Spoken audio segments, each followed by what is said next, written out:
घबरो मत, तोर अगले साल होई। मंगू भाई, हमारा तो बुझाता अशोक को लगन बीत जाई, मगर माथे मऊर ना चढ़ी। हाँ चंगू भाई, हो दे देखा दिलजीत बाबा कैसन माने उनके शादी हो गई। इतना सुंदर मेहरारू मिलल बिया कि जेने जाले दोनों ओर अगल बगल रतियों के जोर हो जाला। हे सारे तनायु मेहरारू की मैं करी हरी। चल उहे बताई हाँ कि कौन उपाय कईने कि इनके इतना सुंदर मेहरारू मिलल। उठ चल।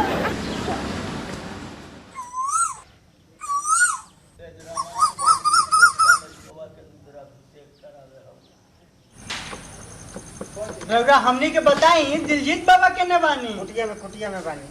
अच्छा जा तनी वेट कर।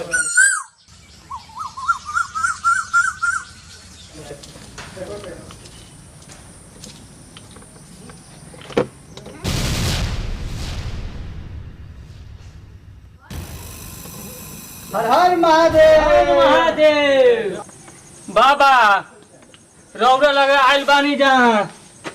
अरे जब यही जाइल बड़ा सो तो हमको पता बा कि हमारी लगे आइल बड़ा सो। बोला सो कहा परेशानी है बताओ सो। बाबा राउर ए उम्र में बियाह हो गई आ इतना सुंदर मेहरारू मिल गई और हमनी दोनों जाने कुंवारे घूमतानी के। अरे तूनी के तो जीवन भर भैंसिया चोरा के बेचला सो, इतना कुकर्म कैला सो। बताओ सो तूनी के बियाह कौन होई। बाबा हमनी के रौरा खाली रास्ता बता दी, हमनी के उपाय कॉल जा। खाली रउरा रास्ता बता दिए बाबा। खाली बाग बाग चोरा कुलते नहीं। ई डिपार्ट शंकर जी ने देखे नी बियाह शादी वाला सारा सिस्टम शंकर जी लगे बा। हरे के गोरा हो पड़ी जाके बाबा धाम में जल चढ़ा दिया सो तोनी दोनों के मनोकामना जरूर पूरा हो जाई। तोनी के बड़ी सुंदर मेहरारू जासु जासु जासु जासु। हर हर महादेव। हर हर महादेव। जय शिव शंभो। जय शिव शंभो। जय श्री जासो शंभो। ठोक देनी जासो। जय श्री शंभो। जासो जासो जासो जय श्री। बाबा आप सबन के प्रणाम बा। हमनी के जा तनी के बोल बम एक सहारा है बोल बम। चल तनी के हमनी के चल। कहा चंगू मंगू बोल बम जाता है जनका। हाँ बाबू हमनी के बोल बम जा तनी के तहनियो पान खती प्रसाद लिया है। ठीक बा। चल तनी के।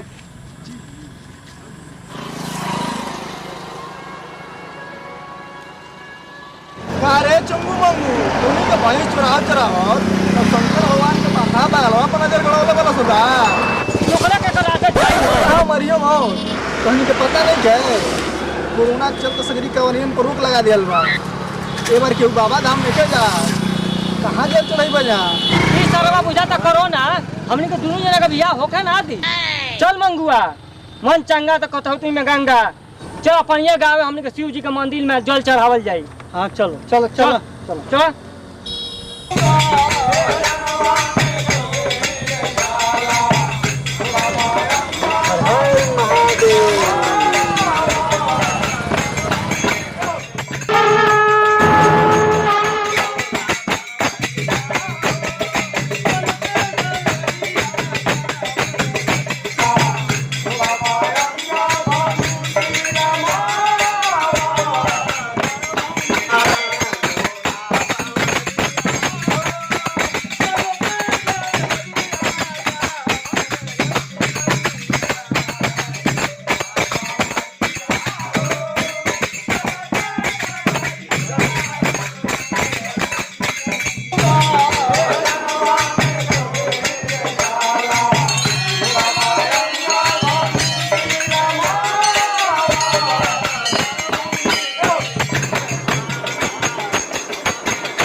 हे भोले बाबा तू तो अंतर्यामी है।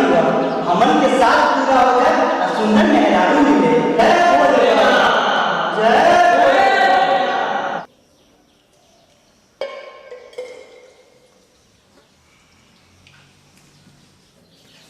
ये फूल के हार यही मंदिर से हम प्रसाद के रूप में ले गए रहनी हम कि हमार दूल्हा आई हैं तो हम उनके पहराए, लेकिन 16 सोमवार के व्रत कैले के बाद भी हमके हमार दूल्हा ना मिलल।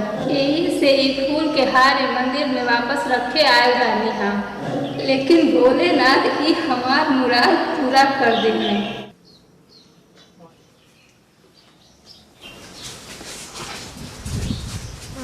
घबरो मत, तोर अगले साल होई। तहार वाला जल्दी रहलो। हां बड़ी हंसता ला, बड़ी मजा लेता ला। हमार ना हो गई रही तो भोला बाबा चाहिए तो अगले साल हमारो हो जाई, टेंशन मत लो। देख ला शिव जी के पे खुश बाने। अरे बड़ी खुश बाना देखा तानी, ओई से ना हो गई लो, अब अगला साल हमारो हो जाई। ई चंगू आ हम मंगू, हमनी के ई चैनल चंगू मंगू एक्सप्रेस के आप सभी लाइक करी, कमेंट करी, सब्सक्राइब करना ना भूले और हमें ढेर सारा प्यार दे, आशीर्वाद दे। जय महाकाल। बेल आइकन दबाए ना भूले। हर